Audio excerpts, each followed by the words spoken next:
Welcome to Living Chassidus. Together, let's live the Chassidus we learn.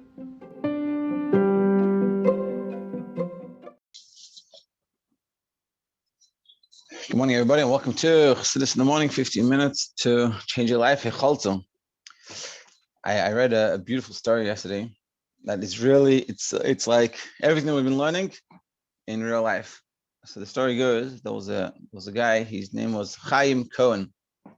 He was the Chief Justice of the state of Israel. And unfortunately, so he used to be religious. They say and then he went to Eretz Yisrael. He learned under Chaim Cook. I think his name was Chaim Cook. He was the chief rabbi, I think, of Yerushalayim. He's a very big guy, and he ended up frying out. And it says about him that he was, and Rabbi Cook's son said he's Rabbi Elizabeth ben Dedoya, which was a guy that was very frum, and he became like he fried out. And he's famous in the Gemara. It says about him, he was learning once with someone on Shabbos, and his students were learning with him. He was riding a donkey, I think it was a horse, which is not allowed on Shabbos. He was riding, and he told the student, he goes, "You can't go anymore because it's already 2,000 amas outside. It's Tchum Shabbos, outside of the boundaries of the city, and you can't walk anymore." And that's how much he was a Talmud Chacham. So that's what they said about this guy, Chaim Cohen.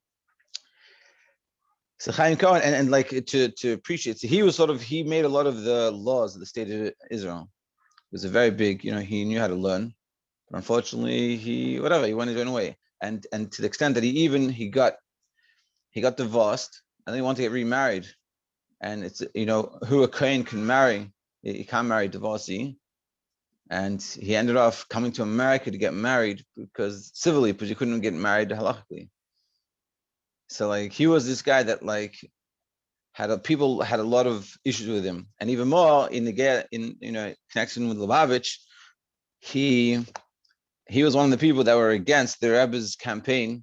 That at one point, so basically they were trying in the state of Israel to push a law, which I think it's actually done, unfortunately. But basically, the concept of who is a Jew, very famous thing, they call me Yehudi, and basically they were saying that as long as the person feels they're Jewish, that should be good enough, and they can come to and be an Israeli citizen, and we consider them Jewish.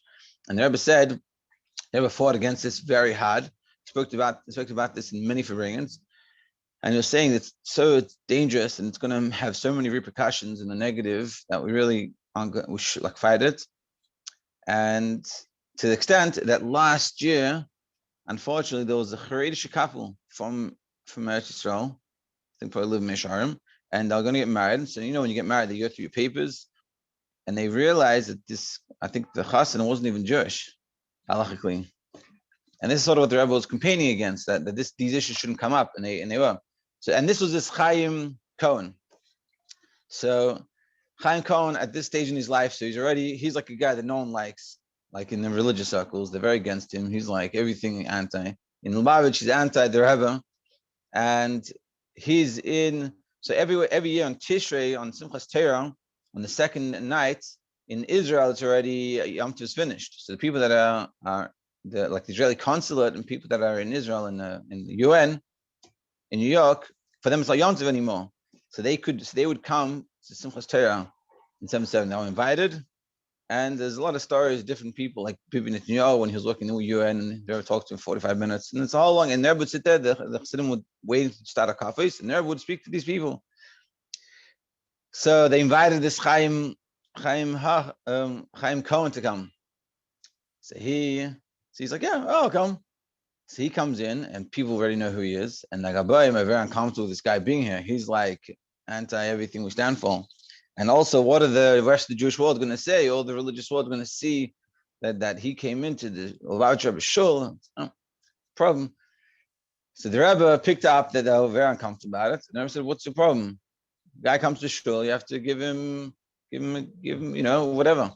So the Rebbe actually bought the Atar Eisa, and the Rebbe gave it to him to say the Atar Eisas. So you imagine in 770, one of the biggest shuls in the world, and it comes to Atar Eisa, which normally the Rebbe says, the Rebbe is giving the kibbud to this guy that he's anti-religious, he's a kohen, that he got married in a marriage he's not allowed to have. Everything he's doing is wrong. He's against the Rebbe, and he says, Atar is ladas, and everyone repeats after him all these chassidim that come from around the world for this. And then after they finish, they go take out the tears. So the Rebbe gets the chair, asked them to give the Mashiach Sefer Torah to this guy. Mashiach Sefer Torah is a famous Sefer Torah that the Frierdiker Rebbe started wanting to write in 1941, I think it was, or 42, in the middle of the World War II. And he said, with this Sefer Torah, we're going to greet Mashiach. And it was a very muhuda, and they tried to do all these things, get specific klaf from Eretz Yisrael and all these things. And at the end of it, we got Ba'ashkach Partis, he stopped like going. In 1970, it's completed. And this is a very famous video of it. It's heavy, heavy Torah. So in this Chaim Cohen is already old. And the Rebbe goes, says, give him the Torah. And they're like, they don't want to give him a Torah. They don't want to give him the Mashiach Sefer Torah. And it's a heavy Torah. And the Rebbe turns to Chaim and he goes, do you take upon yourself the yoke of Torah? And so he says, yeah. So, in simple, the Rebbe is saying, meaning the heavy Torah. But and this guy was, he knew how to learn. He understood what the Rebbe was saying. And the Rebbe was saying the yoke, meaning the Kabbalah of Torah. So he's like, yeah, whatever. So he took it. So he walked around dancing. They danced for 45 minutes, all these delegates. And they say for the 45 minutes, the Rebbe was staring at this guy, piercing blue eyes at him. And essentially, that's the story. The story finishes there. Nothing changed. The guy still was against the Rebbe with a Yehudi, and he still wanted to say, as long as you feel you're Jewish, you're good enough. And nothing externally changed. But the other story is that in the end, that there was another. The story goes, there was another guy, same sort of idea, same scenario, and they invited him for some stuff, not religious at all. He wasn't as anti as this guy, but he was not religious at all. And they said to him, "You want to come by the Rebbe? Akafish is a beautiful scene, it's memorable." He said, no, I don't want to go. They said, why? He goes, I don't want to get affected. I don't want my opinions to change. So what are you talking about? So he said, my good friend, Chaim Cohen, he went, and after that he said, Chaim changed. And his opinions started to change, and he said, I don't want my opinions changing. So what you see here, the story, the Rebbe affected him, but the main point of the story, what we're learning here, is that we see that even though this guy is totally against the Rebbe and against what the Rebbe stands for, and this is, I think, very connected to what we live nowadays. People have different opinions, and these are opinions that the Rebbe is fighting for tooth and nail. He sees a detriment to the Jewish world, and then it comes in the guy that's against him, and the Rebbe treats him with love and brings him in. He doesn't argue with him. He doesn't complain to him. He doesn't do anything nasty. Takes him with full love. And how is the Rebbe able to do this? It's because he looks at the neshama of the person and there's unity. Because really, like we're saying here, you're coming from the source, and the source we're all connected. And therefore, and within us, we have these opposites. And it comes out, those opposites don't divide us, but can bring us together.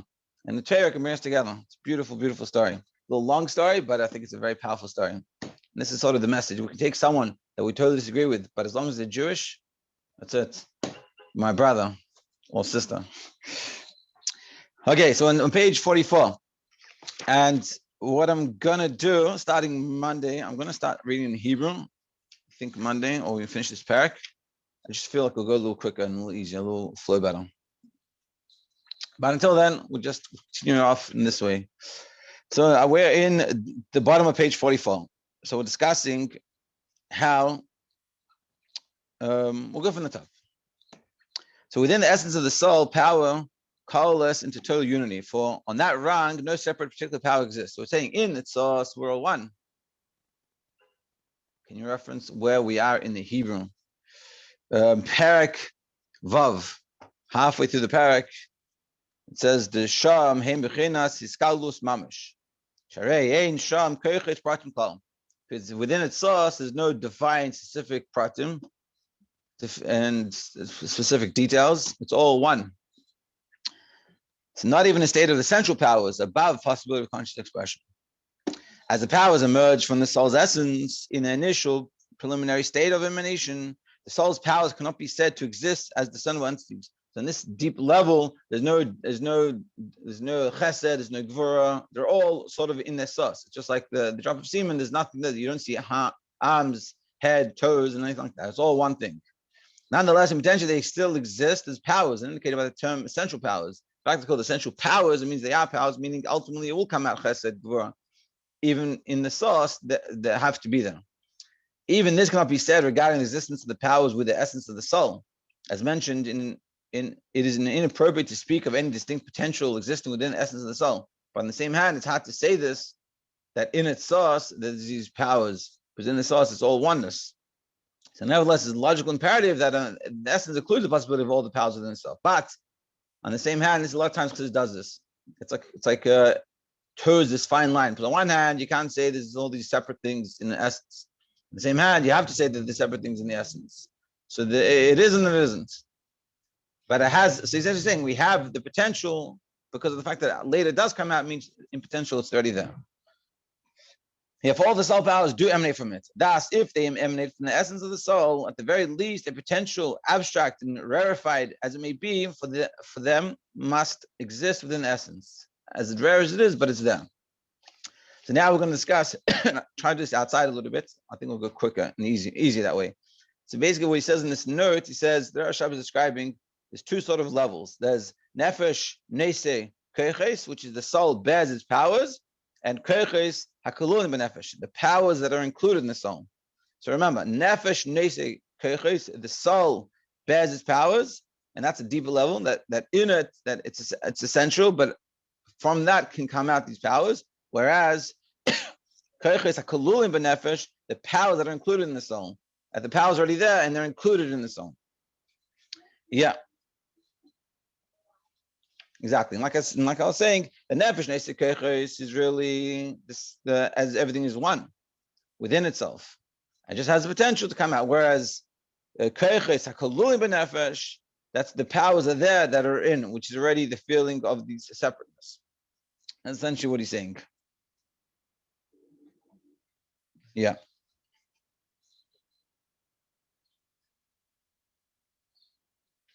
And essentially what it brings out is that the ability of to be able to come down, take this united one thing and come down into separate things, but those separate things become all together, like we said before.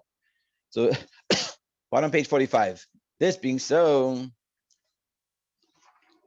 it must be said that on the level described as nefesh neise koiches, which is the higher one, which everything is oneness, the powers are included in absolute synthesis in such a way that they are actually one. So all the levels, the chesed, the gevura, so to speak, that we're talking about this, the fire and the water, even though they're separate things, but on that level, they're all one, with no distinctions at all. And you don't see the difference between them, transcending any conception of differentiation whatsoever. Just like, we're talking about in the Torah, I'm talking about Hashem in different levels. Hashem is Chanun, Merachum, and Hashem is Chesed and Gevura. You can't say God is kind. God is God. He's also kind. And that's sort of what we're saying here. And when you reach it, we're talking about this level where it's just God, just oneness. It's not the level of chesed or the level of gvura. It's the level of God. It's like within us. There's myself as I am a good friend to someone, or as I'm a healthy person, or I'm a learned person. It's not who I am. That's an expression of me. That's a much later level of me.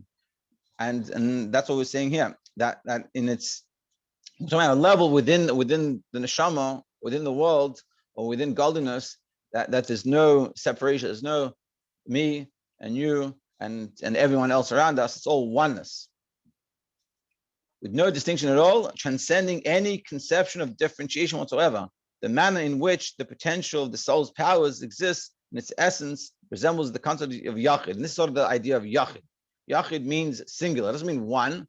It means singular. And we'll discuss this. He's saying in Shema, which is a very interesting thing, and this is in the footnote, top of, or the middle of page 46. So this footnote, he says like this. In Shema, we say, Hashem Lekeinu, Hashem Echad. Hashem is one. Now, seemingly, we should say, Hashem is Yachid. Hashem is singular, meaning it's only God. The whole world is only God. That would make sense, and that's really what it is. So why do we say Hashem Echad?